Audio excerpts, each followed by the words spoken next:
आज शाम बिहार में नीतीश कुमार मंत्रिमंडल का विस्तार कर सकते हैं। ऐसी चर्चा ये थी कि बीजेपी के नेतृत्व में मंत्री पद की शपथ लेने वालों की लिस्ट फाइनल कर बिहार यूनिट को भेज दिया गया है, लेकिन सूत्रों का कहना है कि बीजेपी से मंत्री बनने वालों की लिस्ट अब तक फाइनल नहीं हुई है। केंद्रीय नेतृत्व से अब तक बिहार यूनिट को नहीं मिली है लिस्ट और आज किसी भी वक्त लिस्ट मिलने की संभावना है।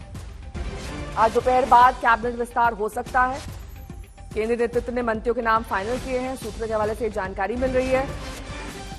बीजेपी की बिहार यूनिट को लिस्ट का इंतजार है। शशि भूषण मेरे सहयोगी जुड़ गए हैं तमाम जानकारी के साथ। शशि, ये जो असंतोष की भावना थी उसे ठीक करने के लिए ये लिस्ट लाई गई है या फिर इसका मकसद कुछ और है?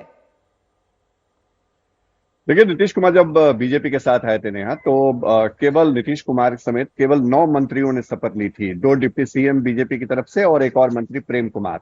और लंबे अरसे से लगभग 1.5 महीने से ज्यादा का वक्त होने जा रहा है और इंतजार हो रहा था कि कैबिनेट का विस्तार कब होगा। आज भी सस्पेंस बरकरार था सुबह तक कि कैबिनेट का विस्तार हो पाएगा आज या नहीं हो पाएगा। लेकिन अब जो हमारी जानकारी है, जो हमारे सोर्सेज बता रहे हैं, बीजेपी के केंद्रीय नेतृत्व ने जो बिहार में उसके कोटे से मंत्री पद की शपथ लेने वाले हैं उनकी लिस्ट फाइनल कर दी है। वो लिस्ट जो है वो स्टेट यूनिट को भेज दी गई है। और चूंकि राज्यपाल जो है वो आज उनका कार्यक्रम है गया का, तो वो गया के कार्यक्रम में रहेंगे। दोपहर तक उनके वापस आने की संभावना है और उसके बाद आज शाम तक कैबिनेट विस्तार हो जाएगा। आज 4 बजे से नीतीश कैबिनेट की बैठक भी बुलाई गई है।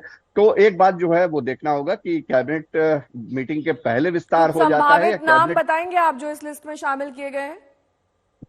लेकिन जो जानकारी आ रही है, जेडीयू कोटे से जो मंत्री हैं वो वही चेहरे रहेंगे कमोबेश जो चेहरे पहले रहे हैं, सिवाय एक आध चेहरों को छोड़ करके। जैसे महेश्वर हजारी जो डिप्टी स्पीकर थे, उन्होंने रिजाइन किया था, तो उनका कैबिनेट में शामिल होना तय माना जा रहा है।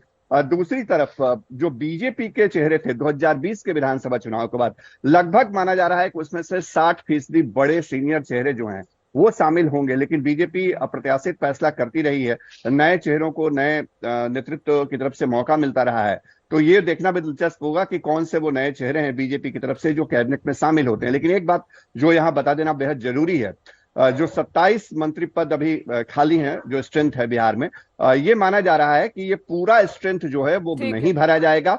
बीजेपी नहीं चाहती है कि लोकसभा चुनाव के पहले सारी सीटें भर दी जाएं। जी नहीं। ठीक है, बहुत बहुत शुक्रिया तमाम जानकारी के लिए आपका।